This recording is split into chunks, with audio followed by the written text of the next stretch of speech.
Magandang umaga mga kapuso, kami po ang The Daily Drop! That's a really, Oo. that's actually a really nice question kasi kami po talaga yung nagda-drop daily. So, it's giving daily drop. Pag binuksan niyo yung cellphone niyo, kami agad ang unang babaksak sa inyong mga social media. So, yun. Sobrang saya. Adam, anong Gusto ko pakiramdam na mo? manalo this time. Charot.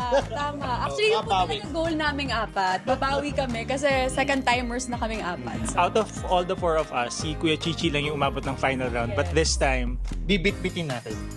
sabay-sabay round. tayo magpa-final round. Yes. And makukuha natin ang grand prize. Ay, oo. Okay.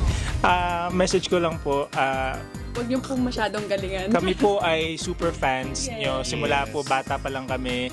And we're very honored to be sharing the same stage as you. Oo. Nagpapasalamat tayo sa kanila kasi nagbigay sila ng oras para makalaban natin. Oo. But, At dudurugin ko na. yes. Salamat, Adam. Ito na ang panahon para kami naman. Thank you and we're sorry. Yes. sorry. Abangan kami dito lang sa Family Feud!